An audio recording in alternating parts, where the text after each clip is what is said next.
Hello! இன்னைக்கு நம்ம சேனல்ல இந்த மாதிரி திக்கா, க்ரீமியா ஒரு பட்டர் கார்லிக் மஷ்ரூம் எப்படி பண்ணலான்னு பார்க்கலாம். அதுக்கு மஷ்ரூமை க்ளீன் பண்ணி இந்த மாதிரி 2ஆ ஸ்லைஸ் பண்ணிக்கோங்க. அப்புறமா தின்னா ஸ்லைஸ் பண்ண ஆனியன், அப்புறமா கொஞ்சம் கார்லிக் இடித்தது இல்லைனா திருவி கூட வச்சுக்கலாம். ஒரு பேனில் பட்டர் சேர்த்துக்கோங்க. பட்டர் வந்து ரொம்ப ஃப்ளேவர்ஃபுல்லாக இருக்கும். அதுக்காண்டி நான் பட்டர் சேர்த்துக்கிறேன். பட்டர் இந்த மாதிரி கரைஞ்சதுக்கப்புறமா கார்லிக் சேர்த்துக்கோங்க. கார்லிக்கை நல்லா ப்ரௌனிஷ் ஆகுறது வரைக்கும் நம்ம சாட்டே பண்ணணும்.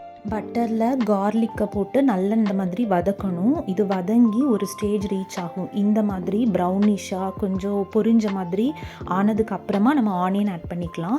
ஆனியன் ஆட் பண்ணதுக்கப்புறமா கொஞ்சம் பட்டர் தேவைப்பட்ட ஆட் பண்ணிக்கோங்க. நான் இதில் கூட கொஞ்சம் பட்டர் ஆட் பண்ணிவிட்டு கொஞ்சம் சால்ட், ஆனியனுக்கு தேவையான கொஞ்சம் சால்ட் போட்டு நான் இந்த மாதிரி மிக்ஸ் பண்ணிக்கிட்டேன். ஸோ இந்த ஸ்டேஜ் ஆனியன் வந்ததுக்கப்புறமா நம்ம க்ளீன் பண்ணி கட் பண்ணி வச்சுருக்க மஷ்ரூமை போட்டு ஆனியன் அண்டு கார்லிக் கூட நல்லா நம்ம மிக்ஸ் பண்ணி வைக்கணும்.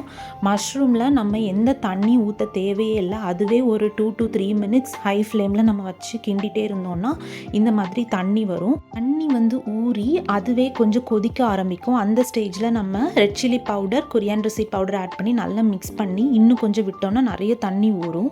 அப்புறமா அது இந்த மாதிரி கொஞ்சம் திக்காக கொஞ்சம் தண்ணி இருக்கிற இந்த ஸ்டேஜில் ஆனதுக்கப்புறமா நம்ம பாலாடை ப்ளஸ் பால் ஆட் பண்ணிக்கலாம். யூஸ்வலாக ஃப்ரெஷ் க்ரீம் ஆட் பண்ணுவாங்க. நம்ம பாலாடை ப்ளஸ் பால் ஆட் பண்ணலாம். ஆட் பண்ணி நல்லா இந்த மாதிரி நம்ம மிக்ஸ் பண்ணிக்கணும். மிக்ஸ் பண்ணி நல்லா அதை நம்ம வந்து பாயில் ஆக விடணும். பாயில் ஆக விடும்போது அதோட க்ரீமி கன்சிஸ்டன்சி கொஞ்சம் அது வர ஆரம்பிக்கும்.